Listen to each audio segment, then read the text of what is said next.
Atlantis was real, and they've done everything they can to make sure you never take that sentence seriously. The greatest cover-up wasn't a war or a scandal, it was the erasure of a civilization that knew too much. Not just about the Earth, but about reality itself. You were told it was a myth, a fable for philosophers and dreamers. But what if the stories were never fiction? What if they were warnings? Because the deeper you go, the more it all starts to connect. The ruins we can't explain, the symbols that keep repeating, the ancient sciences we pretend to rediscover every few decades. None of it is random. Atlantis wasn't lost, it was buried, not under the ocean, but under layers of misdirection, dogma, and fear. And the teachings they left behind, they weren't mystical riddles, they were instructions, a manual for human potential. And the ones in power knew it. That's why they buried it. Because if you knew what they knew, you'd never look at this world the same way again. Everything you've ever been taught about the origins of civilization is upside down. The mainstream story is simple. Humans were primitive, then slowly evolved. Agriculture, tools, cities, eventually modern science. But buried under that neat timeline is a secret that rewrites all of it. Atlantis wasn't a myth. It was the origin point, not just of culture, but of consciousness itself. Before Egypt, before Sumer, before any recorded history we're allowed to talk about, there was a society so advanced it could manipulate energy, time, and reality with a precision we still don't understand. They left behind clues, scattered like breadcrumbs across the ancient world. The precision of the pyramids, the astronomical alignments of megalithic structures, civilizations that rose suddenly, fully formed, with knowledge far beyond what should have been possible at their time. We call it a mystery. But the truth is, it's a memory. These weren't independent achievements. They were echoes of Atlantis, fragments of a once unified science passed down through survivors, encoded into architecture, symbols, and oral traditions. You can see it in the ancient city plans, the sacred geometry embedded in temples and ziggurats, the obsessive alignment with celestial bodies. These weren't decorative choices. They were technical. Atlantean engineering made manifest. Geometry wasn't math. It was magic. Language wasn't communication. It was resonance. Art wasn't aesthetic. It was technology. Everything served a deeper function, a code that interfaced with the fabric of reality itself. Think about how absurd it is that we still can't recreate the Great Pyramid using modern equipment. That we still don't know how sites like Baalbek or Pumapunku were constructed with stones weighing hundreds of tons, placed with surgical precision. We shrug and say aliens, or primitive brilliance. But the truth is, we're not at the top of human development. We're the echo of something greater. We inherited ruins and called ourselves builders. We discovered pieces and convinced ourselves we were the first to ever think. Atlantean knowledge didn't disappear. It was dismembered, dismantled and scattered, piece by piece, so that no one would hold the full picture again. But the fragments are still here, hidden in myths, rituals, secret societies, and symbols that decorate the halls of modern power. We've just forgotten how to read them. And there's a reason you won't hear this in school or see it on the History Channel. Some knowledge is too disruptive, too dangerous. Atlantis didn't influence the ancient world. It created it. The Greeks, the Egyptians, the Babylonians, they didn't invent metaphysics or sacred law. They inherited it, translated it, watered it down, and sometimes distorted it. But the source remained. And that source was Atlantis. And this is where it starts to get uncomfortable. Because if this knowledge existed, and if it was preserved by a select few across centuries, then that means our modern culture, our science, our religions, our institutions aren't products of progress. They're deliberate deviations from a system that once worked. We didn't evolve past Atlantis. We regressed from it. And the moment we begin to accept that, the entire story of who we are starts to unravel. The greatest deception ever sold to humanity wasn't political, wasn't economic, it was spiritual. You were taught that consciousness is a byproduct of biology, that your soul, if it exists at all, is vague, mystical, unknowable. But the Atlanteans didn't see it that way. To them, the soul wasn't some abstract idea. It was a science, a force, structured and intentional, a multidimensional being undergoing cycles of learning, evolution, and refinement across time. You weren't born by accident. You were placed here, now, for a reason. And once you understand the system they described, your entire perception of reality starts to shift. The Atlantean cosmology was layered. Reality, they said, wasn't just physical matter. It was vibrational, stratified into dimensions, each with its own rules, each playing a role in shaping consciousness. What we call death was simply a shift in frequency. Life was school. Rebirth was the curriculum. Karma wasn't punishment. It was correction, designed to bring you into balance with natural law. In this view, the universe wasn't a cold machine. It was a living mirror, reflecting your state of being back at you through experience. They believed the human body was a vehicle, a transceiver of consciousness, not the source of it. Just like a radio doesn't create music, it receives it. The soul was the true self, and the physical was its current avatar, playing a role in a much longer story. And if that's true, then it means your life, your struggles, your pain, they're not meaningless. They're feedback, invitations to evolve. That's the difference.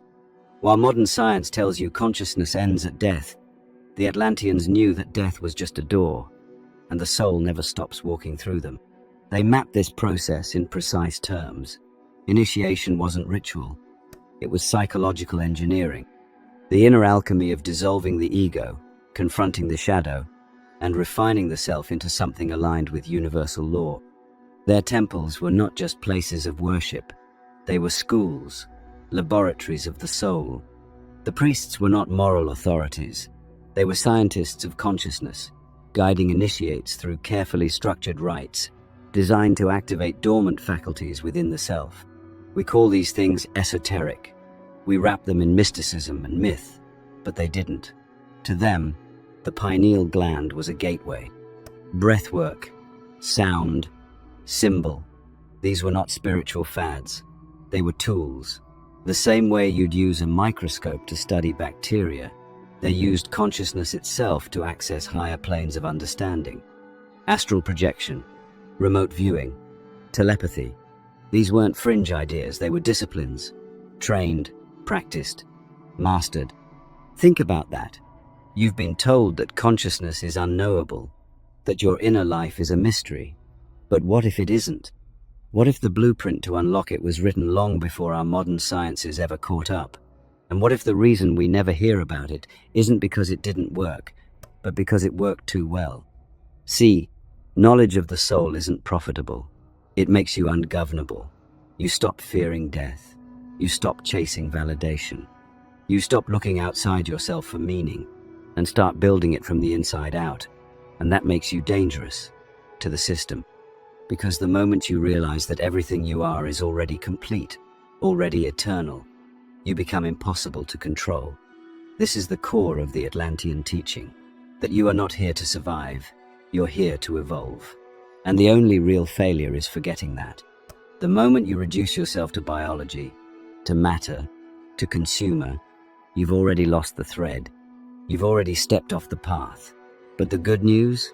The path is always there. Buried, maybe. Forgotten, but not erased. The soul never loses its map. It only forgets how to read it. And that's why these teachings matter now more than ever.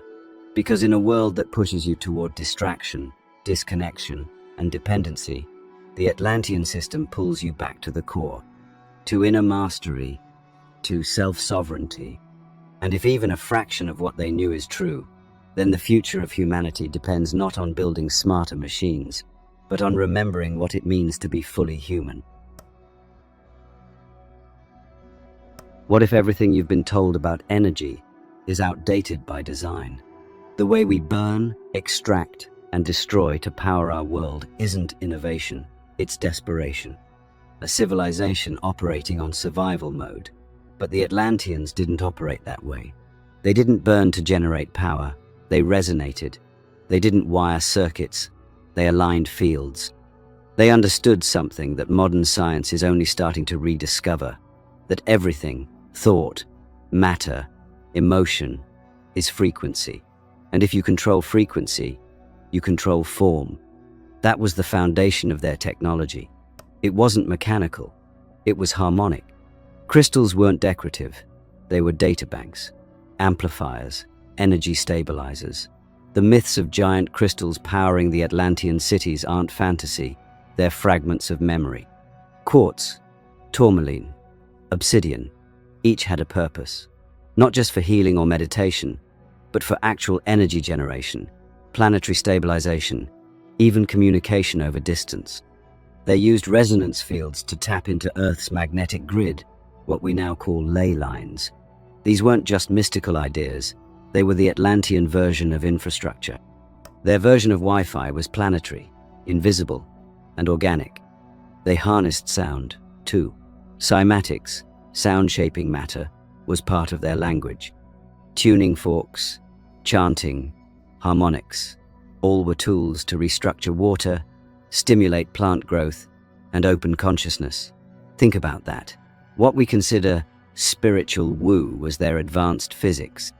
The chants that align chakras, the singing bowls, these weren't traditions.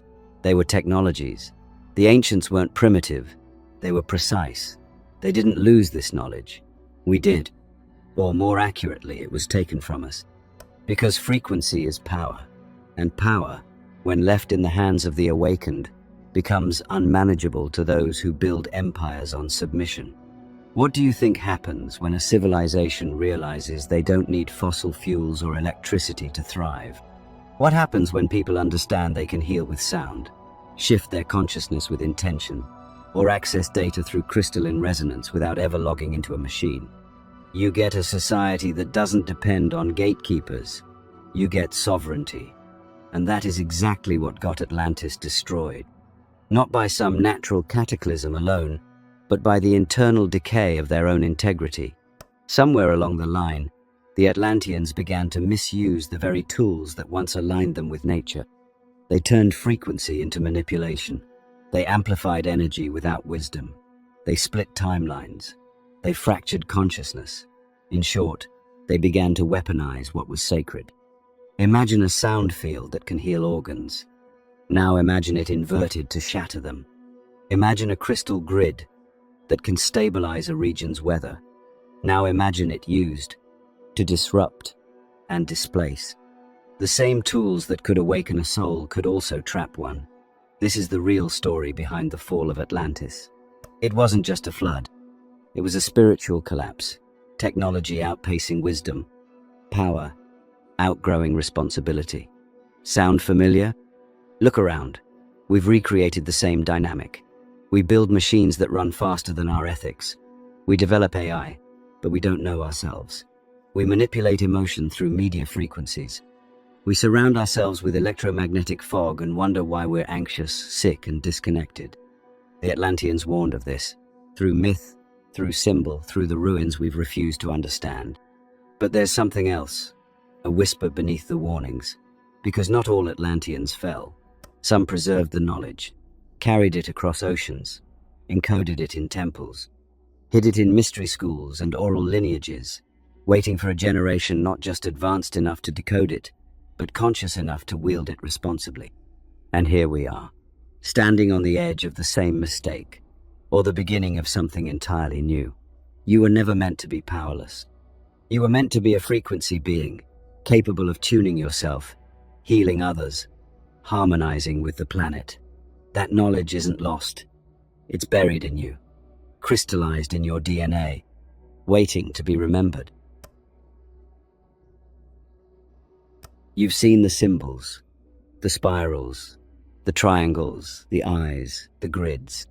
They appear everywhere, on ancient walls, in sacred temples, etched into crop fields, even embedded into corporate logos. You were told they're decorative. Coincidence. Just the artistic expressions of ancient people with too much time on their hands. But what if they're not? What if those symbols are part of a language, not a human one, but a universal one? A code. A precise, intelligent structure built into the very architecture of reality. The Atlanteans understood this language. They spoke it fluently, and they used it to build, to heal, to teach, and to evolve. Sacred geometry wasn't an aesthetic to them. It was functional. It was the interface between energy and matter. Every form, whether a snowflake, a seashell, or a galaxy, follows geometric laws. The flower of life, the seed of life, the golden ratio. These weren't spiritual decorations. They were blueprints. Templates used to create resonance between the human field and the larger field of the cosmos. The Atlanteans didn't just observe these patterns. They used them, consciously and systematically, to stabilize energy, amplify intention, and structure consciousness. The Vesica Piscis, for example, two intersecting circles, is the basis of all geometric creation. It's the womb of sacred proportion. They encoded it into architecture, temples, initiation chambers. Why? Because it's a portal, a resonance point between dimensions. Just like a tuning fork creates sympathetic vibration, these shapes created harmony between the physical and the metaphysical. Geometry was the bridge between realms. Now think about this. Why do these same symbols appear in cultures that supposedly never met? Why does the same spiral form show up in Celtic stones, Mayan pyramids, Aboriginal cave art, and Himalayan mandalas? Did they all just happen to stumble on the same artistic trends? Or were they remembering the same source, the same code, passed down from a time before memory, from people who understood how to build not just with stone, but with vibration, intention, and law? Atlanteans saw the universe as a geometric symphony, each form, each ratio, a note in the song of creation. And when something fell out of alignment, the solution wasn't to control or destroy it, but to realign it with its natural frequency. Disease, dissonance, mental illness, these weren't permanent problems. They were symptoms of misalignment, and sacred geometry was one of the keys to restoring harmony. Today, we've inverted this. We treat symptoms. We label dissonance as disorder. We use chemicals and machines to override the body's natural systems, instead of working with the code. We build cities in straight lines, ignoring the curves and spirals that define life. We surround ourselves with architecture that distorts, rather than amplifies, natural resonance. No wonder we're sick. No wonder we're disconnected. We've lost the map. But that map still exists. Not just in ancient temples or encoded glyphs, but in you. Your body follows sacred geometry. Your DNA spirals with phi. Your heartbeat, your breath, your brainwaves, all function according to ratios the Atlanteans mapped long ago. You are not separate from the code. You are made of it. And the moment you begin to see it, to feel it, to realign with it, something happens. Life stops being random. Patterns emerge. Synchronicity increases. Clarity returns. Because you're no longer fighting the current. You're moving with it. This is what the symbols were trying to tell you. That the universe isn't chaotic. It's structured, intelligent, and alive. That consciousness isn't accidental. It's by design. That suffering isn't permanent. It's misalignment. And that the truth isn't hidden. It's coded into everything, waiting for you to remember how to read it. The Atlanteans didn't invent sacred geometry. They remembered it. And now, so can you. Atlantis didn't fall because of a flood. The water came later. What destroyed it was something far more dangerous: arrogance. Not the kind you find in personal ego, but a collective arrogance. A civilization that believed it had mastered the laws of nature so completely, it no longer needed to honor them. That was the real collapse. Not just of structures, but of balance. They reached the peak of technological and spiritual advancement, and then severed the connection between the two. They forgot that power without wisdom is corruption in disguise. For generations, the Atlanteans lived in alignment. Their sciences were spiritual, their rituals were scientific. They understood energy, consciousness, and natural law as one unified system. But as time passed, that unity fractured. A class of elites began to hoard knowledge. The technology that once elevated consciousness was repurposed for control. Crystal grids that once balanced planetary energy were used to manipulate weather, disrupt ecosystems, and centralize power. The sound chambers once used for healing became tools for psychological influence. Initiation was no longer about inner growth. It became a gatekeeping system to maintain hierarchy. The light was still there, but it was wrapped in shadow. They began to believe they could outthink nature. They tampered with genetic codes, opened portals they didn't fully understand, and manipulated forces they could no longer contain. And when the system started to break, they didn't stop. They doubled down. The final collapse wasn't a single event. It was a cascade. Energetic instability led to environmental shifts, seismic activity, and eventually, a planetary rebalancing so violent that the remnants of their civilization were swallowed by ocean and time. But this isn't just history. It's a prophecy, because we are walking the same path. Look around. We've rediscovered fragments of their power. AI, quantum computing, frequency manipulation, but without the ethical framework that once held it all together. We are racing toward innovation with no anchor in wisdom. Our tech moves faster than our conscience. Our machines evolve while our emotional intelligence stalls. We manipulate biology without understanding spirit. We exploit the earth without honoring her intelligence. We treat life like data, and we call it progress. We don't need Atlantis to rise again. We're rebuilding it right now. And not in temples or islands, but in servers, satellites, and synthetic biology labs. We are creating the same imbalance, the same separation from nature, the same illusion of control. And if we're not careful, the fall won't come from the sky. It will come from inside. But the point of remembering Atlantis is not to romanticize the past. It's to recognize the warning. They didn't fall because they were evil. They fell because they forgot. They forgot the soul behind the science, the responsibility behind the knowledge, the humility behind the power. And that, forgetting, cost them everything. And here's the part most people miss. The flood wasn't just destruction. It was a reset, a planetary cleansing to restore balance, not as punishment, but as correction. Natural law always restores equilibrium. When a civilization veers too far from harmony, nature intervenes, not with malice, but with necessity. That's what happened to them. And it's what could happen to us. But we still have a choice. That's the gift of memory. We don't have to repeat it. We can integrate the lessons instead of reliving the consequences. We can evolve technology and soul together. We can reclaim what they knew, but do it with the awareness they lost. Because the real legacy of Atlantis isn't the ruins or the myths. It's the fork in the road. And every generation must choose. Do we chase power without wisdom? Or do we rise with humility rooted in truth? One path leads to collapse. The other leads to something we've never seen before.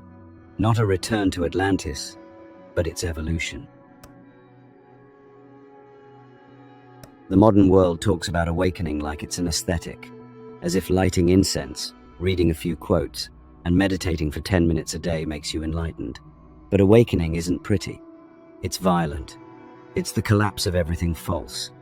And the Atlanteans knew that. They didn't treat consciousness like a lifestyle. They treated it like a system, a precise, structured path of inner transformation. What we now call esoteric was once standard. Initiation wasn't optional. It was the process of becoming fully human. The Atlanteans understood that the outer world would always reflect the inner state. So before you could influence anything externally, technology, governance, energy, you had to master the self. Not in some vague spiritual sense, but in literal energetic terms. You had to dismantle your false identity, dissolve the reactive self, and forge a consciousness aligned with universal law. This was inner alchemy, the transmutation of shadow into strength, ignorance into clarity, chaos into coherence. And it wasn't metaphorical. It was physiological, psychological, and spiritual, all at once. Initiates passed through chambers designed to challenge not just their minds, but their entire energetic system. Sound, light, and geometry were used to trigger inner processes. You weren't given answers. You were shown yourself. Every fear, every wound, every program you didn't know was running. And only by facing those could you step through to the next layer. It wasn't about worthiness. It was about readiness. Because wielding the kinds of energy they dealt with required absolute inner stability. You couldn't manipulate frequency if your own system was distorted. You couldn't access higher planes if you were weighed down by trauma and ego. The path to power went straight through the fire of purification. Compare that to today, where we chase shortcuts, manifestation without self-inquiry, ascension without integration, wisdom without sacrifice. The Atlantean initiates would have called it spiritual infancy. Because real awakening wasn't about what you could see, it was about what you could withstand. Could you hold paradox? Could you sit in silence with your own darkness without running? Could you watch your personality disintegrate without trying to glue it back together? That was the test. Because once you passed through the fire, what remained wasn't just peace, it was precision, an inner clarity so sharp that you could detect distortion in a room the moment you walked in. You could feel the truth in your body. You could move energy with thought, heal others with presence, and navigate the world with the kind of awareness that makes manipulation impossible. That was the point. Inner mastery wasn't about superiority. It was about service. Initiates didn't hoard power. They became conduits of harmony, anchors of order, in a world prone to chaos. And that's what's been lost. The initiatory path has been erased, repackaged, or turned into entertainment. But the real process is still there, buried beneath the noise. The darkness you're running from? That's the gate. The breakdown you think is failure? That's the start. The discomfort you avoid? That's the test. The system doesn't want you to remember that. Because once you walk that path, you stop needing the system at all. You stop seeking permission. You stop reacting. You become sovereign, not in theory, but in frequency. And here's the real secret. Atlantis didn't die. It went inside, into the few who remembered, into the lineages that preserved the fire, into the symbols, the texts, the temples, and now, into you. You're not discovering this for the first time. You're remembering. That pull you felt, that curiosity, that strange feeling like you've done this before. It's not random. It's the call. The same one initiates have heard for thousands of years. And if you're still listening, it means you're ready. Not for information, but for transformation. Because remembering Atlantis was never the goal. Becoming, it is. Atlantis didn't vanish. It adapted. When the floods came and the cities crumbled, the real legacy wasn't lost beneath the waves. It was carried forward, encrypted into culture. Not by governments or academics, but by initiates, wanderers, temple builders, and mystics. The survivors weren't trying to preserve history. They were protecting a technology of consciousness, too powerful to leave unguarded. So they scattered it, piece by piece, across the globe, hiding it in plain sight where no one would think to look. And the irony? It worked. So well, in fact, that most people still don't see it. The ancient Egyptians didn't claim their knowledge as their own. They spoke of the Zep Tepi, the first time, a golden age that predates their own civilization. Thoth, the god of wisdom, was said to have come from a land that fell beneath the sea.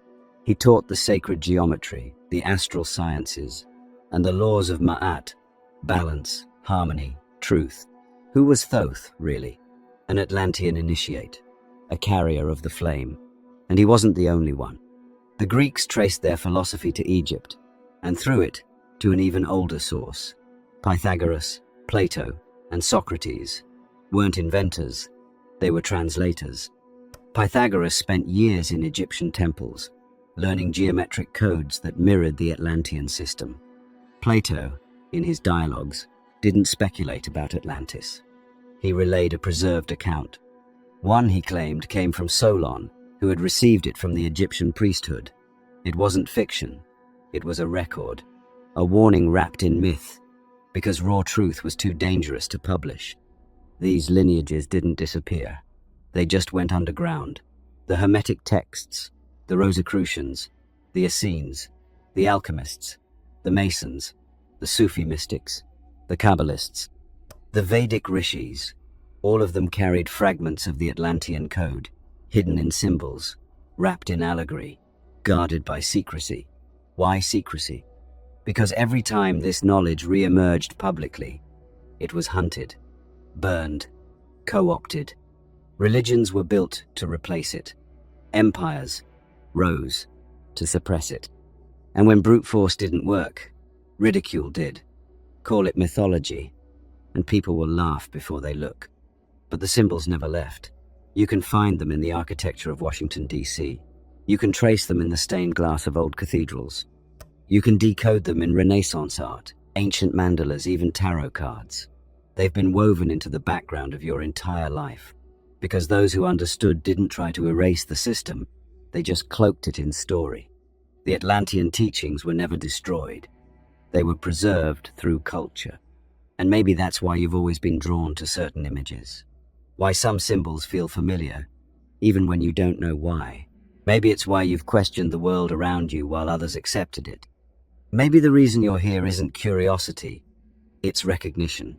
Somewhere deep in your memory, in your DNA, in your energetic structure, you remember the real story. The one that never made it into textbooks. The one that survived through you. Because this isn't a history lesson, it's a retrieval. A piecing together of what was scattered. You're holding the thread now, the same one that wound its way through temples, scrolls, secret chambers, and sacred bloodlines. The question isn't whether Atlantis existed. The question is, will you remember before it's buried again? This is the turning point. The teachings didn't survive for novelty. They endured because they are functional, practical, revolutionary. They are a system for awakening, encoded into the very structure of your reality. And now, as old systems crumble and collective memory starts to crack open, these threads are surfacing, not to be studied, but to be lived, not to be romanticized, but activated. The Atlanteans didn't die with their temples. They live in symbols, in structures, in souls who never stopped listening. And if you're still here, still listening, then maybe you're one of them. Maybe you were never meant to read history. You were meant to continue it. The teachings were never meant to stay buried. They were never meant to sit in dusty books or encrypted scrolls, locked away in academic halls or occult libraries. They were meant to be lived. Atlantis was not just a place. It was a state of being, a civilization built on the understanding that reality is not fixed, that consciousness is the architect, and that alignment with natural law is the highest form of intelligence. And the only thing that's kept you from remembering that is the programming, the system that told you ancient wisdom was primitive, that science and spirituality must be separate, that power lies outside of you. That system is the illusion, and breaking it is the beginning. To reclaim the Atlantean legacy, you don't need to wear robes, chant in dead languages, or fly to ancient ruins. You need to begin here, now, with your awareness. Everything starts with frequency. Your thoughts, emotions, diet, breath, environment. These aren't just habits, they are inputs. You are a living interface with the field. The Atlanteans didn't use frequency because it was trendy. They used it because it works. So reclaim your inputs, clean your mind, purify your field, not out of superstition, but because it's the tech they tried to keep from you. Meditation isn't relaxation, it's calibration. Breathwork isn't hype, it's modulation. Sacred geometry isn't aesthetic, it's alignment. You've been trained to see these things as soft, spiritual fluff. But that's the lie. They are tools, just like the Atlanteans used, waiting to be reactivated in the present. Every time you become still, every time you speak the truth, every time you direct your intention consciously, you are re-entering the grid. You're tuning your body, to its original blueprint. And no, you won't see this on the news. They're not going to tell you that your breath can regulate your nervous system better than most pharmaceuticals. They won't say that focusing your intention alters your electromagnetic field.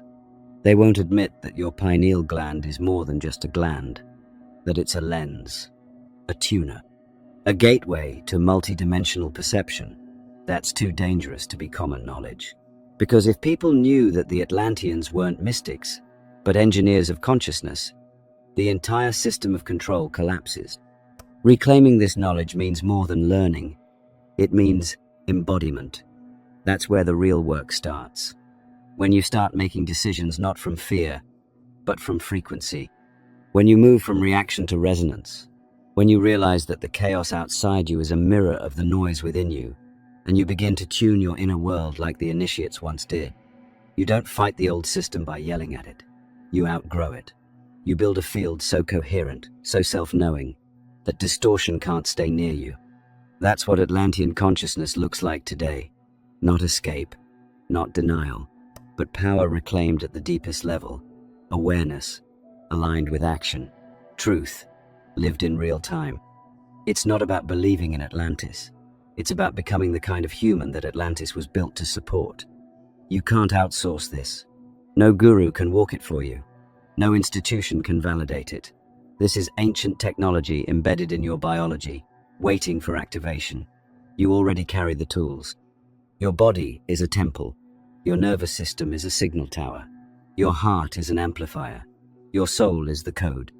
And the map to all of it has been calling you back through symbols, synchronicities, curiosity, and the quiet pull you've felt your whole life, but couldn't explain.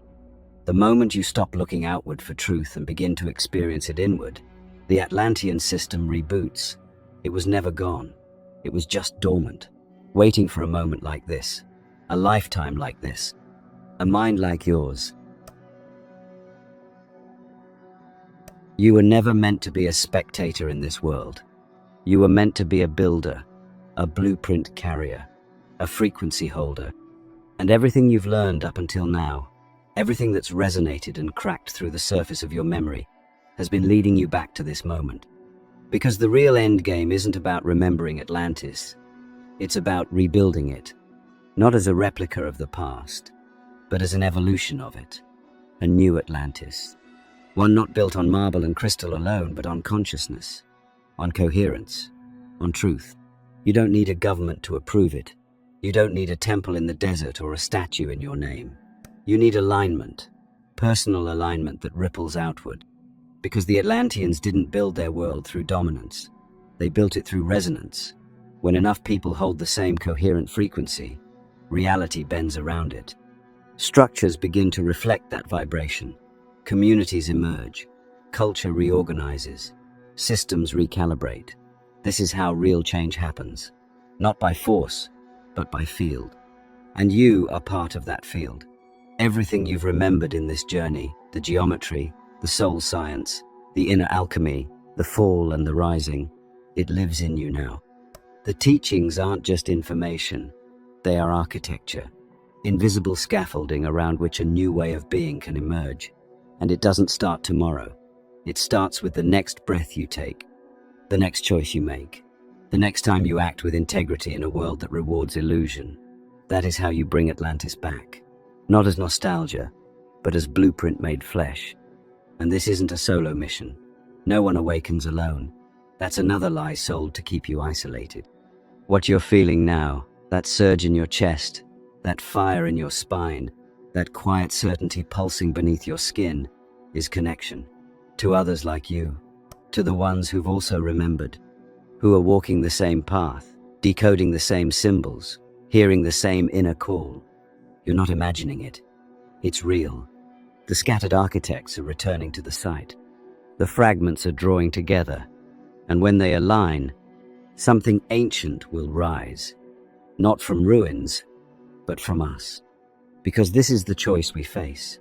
Do we become another Atlantis that collapses under its own unchecked power? Or do we embody the wisdom they preserved, the path they outlined, the system they hid in story and symbol? Do we let it rot in archives? or do we live it out loud? Every act of awareness, every choice made from truth, every connection forged in authenticity is a vote for what comes next. It doesn't require permission. It requires presence.